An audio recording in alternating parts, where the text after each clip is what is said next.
Welcome back to Murder on Record, where every case is etched in blood and the truth is buried in the fine print. Every Monday, Wednesday, and Friday, we dig through the dusty files, the overlooked evidence, and the whispered testimonies to bring long-forgotten crimes back into the light.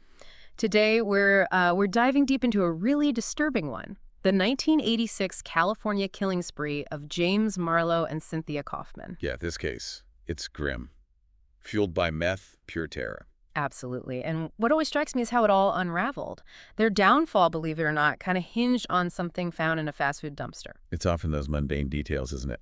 The checkbook in the Taco Bell trash, in this case. You see these incredibly violent, intense crimes. Yeah. And they're ultimately tripped up by, well, basic human error. Carelessness. It's fascinating, in a dark way. It really is. So let's focus on the victims whose stories we know best from the convictions. There's Corinna Novus, just 20 years old. And Lon Murray, even younger, only 19. Heartbreaking. Truly. Now, there are mentions, contextually, of another woman, Sandra Neary, killed earlier, and even suggestions of maybe 4 victims total. Right. But the details on Neary and potentially a 4th victim are much sketchier in the records we're looking at. So, for clarity, we'll stick mainly to Novus and Murray, where the evidence led to convictions. Exactly. That lets us really get into the known facts, the evidence, the trials, the other allegations. They paint a picture of the potential scale, but focusing helps. Good point. Okay, the perpetrators. James Marlow, ex-con, violent history, seems like the clear leader, the dominant force here. Definitely comes across that way. And then Cynthia Coffman. Initially, she looks like maybe just an accomplice, perhaps even manipulative in her own way. But then she brings up battered woman syndrome. And that throws a whole wrench into things, doesn't it? Her claim of coercion, of being abused by Marlow. It forces you to ask how much agency she really had. It's a huge question. Was she acting under duress, or was she a willing participant? That dynamic between them is just, it's central to understanding this whole nightmare. And the evidence we'll talk about, it doesn't give easy answers. It really shaped the trials. They cut a swath across California before they were caught. Let's break down the confirmed crimes, starting with Corinna Novus. Okay, Corinna Novus. This was November 1986 at the Redlands Mall. And the way they got her, it's chillingly manipulative. How so? Marlow used this ruse, pretending his car was broken down. Yeah. He played on her willingness to help, lured her close. Oh, wow. Just exploiting basic decency. Exactly. Got her close enough, then forced her into his car at gunpoint. Calculation. Horrifying. And what happened to her after the abduction? It's brutal. Yeah. Handcuffed, assaulted. Sodomized, yes. And then strangled. Just awful. Her body was found later, buried face down in a vineyard out in Fontana. The image is just stark. That choice of location, burying her like that, it speaks volumes about the utter dehumanization, complete disregard. And then just days later, wasn't it November 12th? Yes, very quickly. Lynell Murray, abducted from prime cleaners in Huntington Beach. And this time, it was during a robbery. That's right. Which, suggests maybe they were desperate for cash, likely for drugs, or maybe the violence was just escalating, becoming part of the pattern. Or both. Could be both. They took Murray to a motel, the Huntington Beach Inn.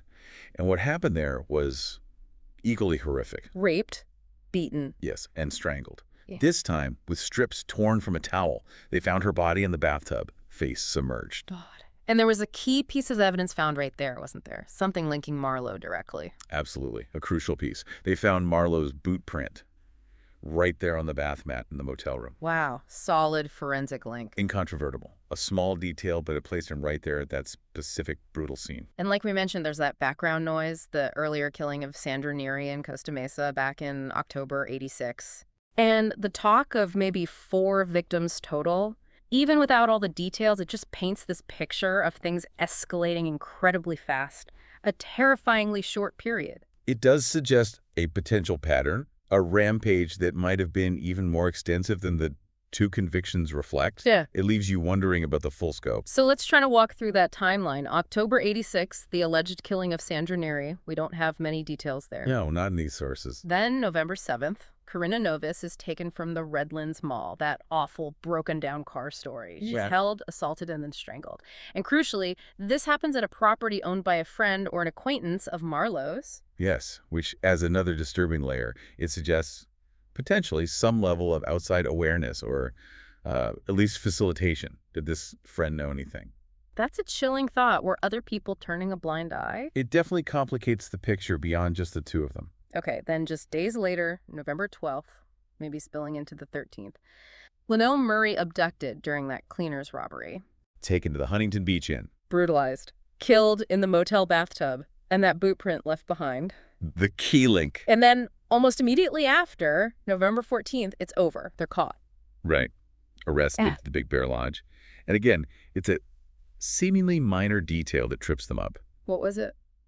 The owner recognized stolen draw cleaner uniforms. Probably from the prime cleaners robbery. Just linking back to that other crime. It shows a certain lack of maybe planning or foresight on their part. Getting caught for stolen uniforms after committing murder? Incredible. It happens more often than you'd think. Smaller crimes leading back to bigger ones. And right after the arrest, Coffman. She started talking, didn't she? Cooperate. Immediately, yes. She led the police straight to where Karina Novis was buried. Which is significant. Hugely significant. Why did she do it? Remorse? Self-preservation? Trying to cut a deal? It's a pivotal moment that casts a shadow over her later claims. Definitely something the prosecution would focus on, I imagine. So the investigation kicks into high gear. Besides the boot print and Coffman leading them to Novis's body, what else did they have? Quite a bit, actually. Remember that fast food dumpster? A Taco Bell trash can? Yeah. They found Karina Novis's checkbook in there with Marlow's and Kaufman's names written on it. Yeah. A direct link. Unbelievably careless. Astonishingly so. Plus, they lifted fingerprints from inside Novis's car belonging to both of them. Okay. And they found pawn shop receipts for goods stolen during, presumably, the robberies connected to this spree. It tied everything together, the violence, the theft. So a combination of solid police work and just brazen mistakes by Marlow and Coffman. Exactly. Especially that checkbook. It really speaks to the chaos surrounding their actions. Even in the midst of such brutality, these basic errors happen. Okay, so fast forward to the trials. Predictably, maybe, they turned on each other. Oh, absolutely. Classic co-defendant strategy. Point the finger. What was Marlow's angle? Marlow basically said Coffman was the mastermind, that she suggested the murders, that she pushed for them. He tried to paint himself as maybe not led, but certainly influenced by her. And Coffman. Coffman went the other way entirely. Her defense was built around battered woman syndrome. She claimed Marlow was incredibly abusive, controlling, and that she only participated out of fear. Coercion, basically. So two completely opposing stories presented to the jury. How did the courts land on this? Well, in 1989, for the murder of Karina Novis, the verdict came back. Death sentences for both Marlow and Coffman. Both of them. Both. Then, a few years later, 1992, Coffman received an additional sentence for Lynell Murray's murder life without parole. But she was already on death row. And she was the first woman sentenced to death in California after they brought it back in '77, right? That's correct. A grim milestone. It really highlights the severity with which the court viewed her involvement, despite her claims of coercion. So the legal system ultimately held her accountable, finding her culpable beyond the coercion defense. But, as we've kind of touched on, there are still gaps, aren't there? Unresolved bits. For sure. That discrepancy, 2 convictions, but potentially 4 victims, that still hangs there. We know Marlow remained on death row. But the bigger questions, I think, still swirl around Coffman. Her actual level of involvement, her true motive. Exactly. Was she purely a terrified victim, completely controlled by Marlow? Or was there more calculation, more active participation than her defense admitted? It's not simple. It challenges that easy narrative, you know, the dominant man, the helpless woman. Her actions, like cooperating immediately after arrest, they complicate that picture. They really do. That cooperation suggests some level of awareness, some decision-making, even if driven by self-interest. And the fact that the battered woman syndrome defense didn't ultimately sway the jury, it shows how difficult it is, legally, to establish that level of coercion as negating criminal responsibility entirely. Yeah, the legal bar for that defense is high. It raises ongoing questions about how the law defines and proves coercion, especially in the context of long-term abuse. And we have to remember the time period, too. This was the 80s. Right. The context is important. The crack and methamphetamine epidemics were raging. It's highly likely drugs played a significant role in the violence here. Fueling the desperation, the impulsivity, maybe. Could be possibly. And legally, as we said, Coffman's death sentence was a landmark moment in California after the death penalty's reinstatement. It sparked debate then, and cases like hers continue to fuel discussions about capital punishment, gender, and culpability. Her battered woman syndrome defense, even though unsuccessful, was also part of that evolving legal landscape, wasn't it? Trying to get the courts to recognize the psychological impact of abuse. Absolutely. It highlighted the struggle, which continues today, to adequately account for the effects of severe trauma and abuse within the framework of criminal law. Cases like hers pushed that conversation forward, even if the outcome wasn't what the defense hoped for. And thinking about the investigation itself, it relied heavily on techniques that were standard then, but maybe seem basic now. Well, fingerprints were huge here. Our sources really emphasized the fingerprint evidence found in Novus's car. Right, before DNA became the sort of gold standard it is today. Exactly. In the mid-'80s, fingerprint analysis was a critical, well-established forensic tool. Its role in this case just underscores how vital those older techniques were, and still are, in piecing crimes together.